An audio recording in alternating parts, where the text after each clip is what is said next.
Welcome, guys. Welcome again to another episode of the WSXM channel. You don't know, my name is Teflan, and my mantra, a United Africa is an undisputed Africa. So, I just want to have a conversation with you guys tonight about the uprising that's happening on the continent. It's happening in Kenya, the protests, and they are requesting President Ruto to resign.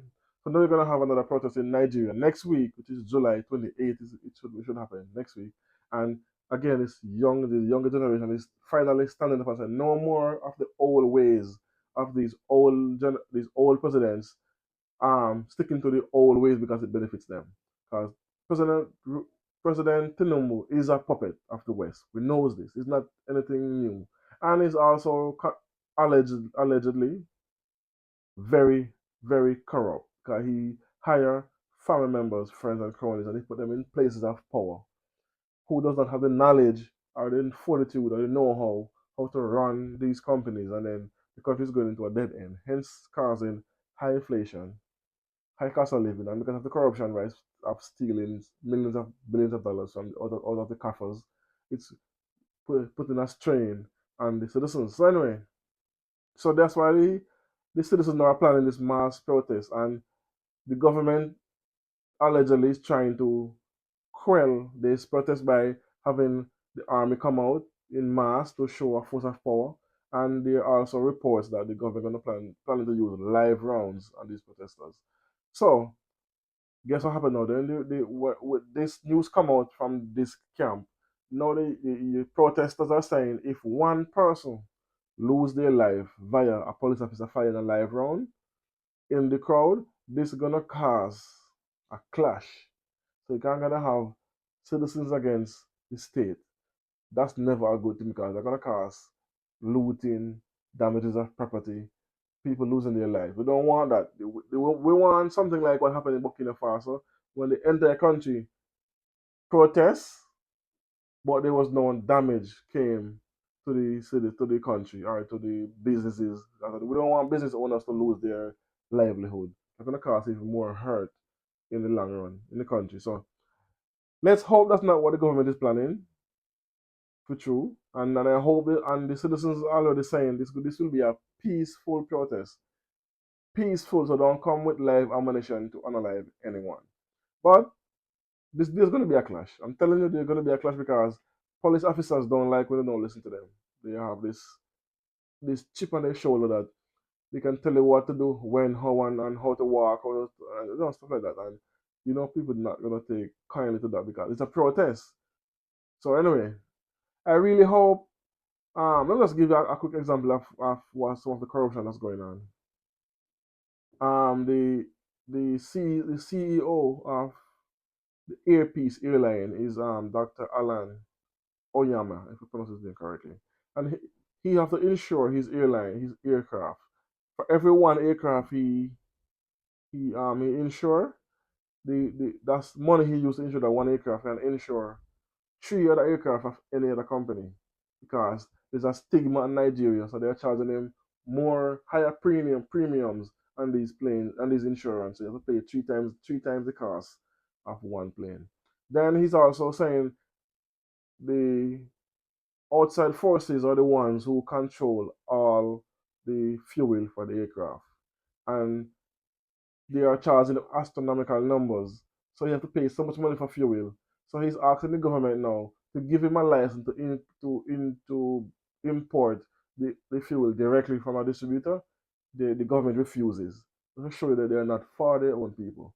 So that is an example of the kind of corruption the government is embarking on.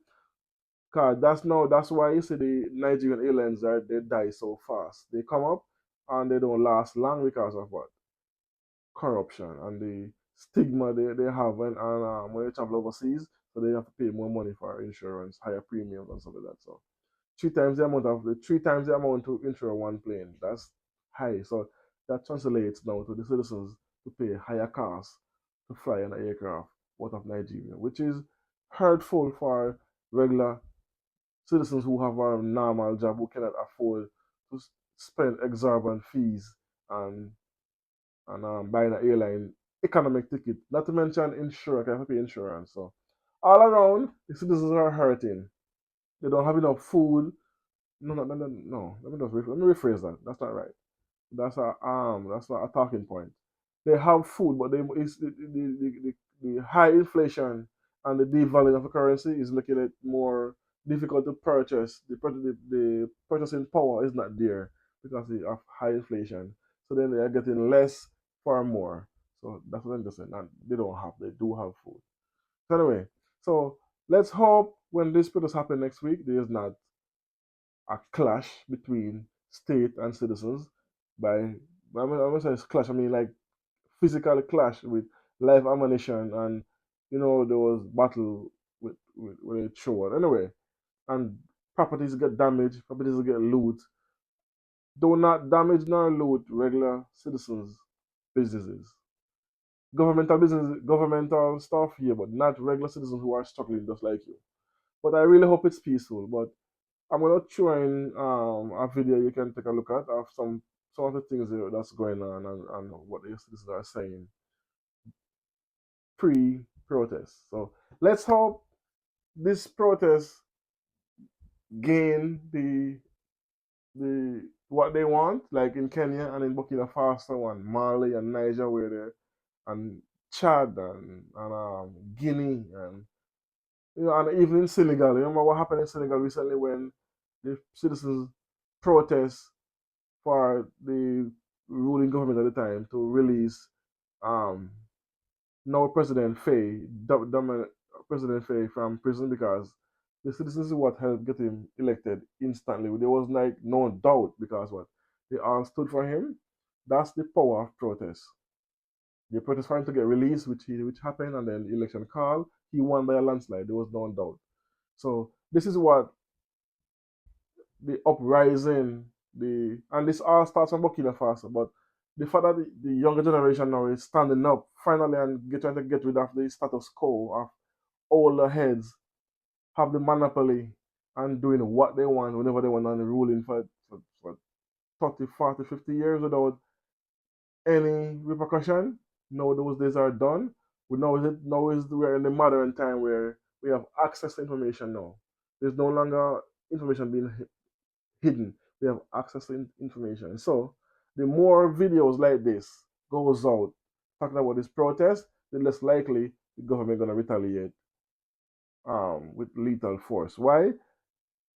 You will draw attention to the situation. So it's more once it's hit and become like hit the mainstream media, we can't even trust them, but if they get a wind of this, that will be a good thing because it keeps down the violence that can happen from the state side. Anyway, so let me know what you think about this, about the protests in next week in Nigeria. The young generation finally standing up, chest up, 10 toes down. We need better from our leaders. That's what they're demanding, and that's what they should get. Better, not worse. Anyway, so let me know what you think about this little hoorah that's gonna happen, and also look out for it. And hit up in the comment section, we can have a conversation there as well. Thanks for listening. Thanks for watching. Boom.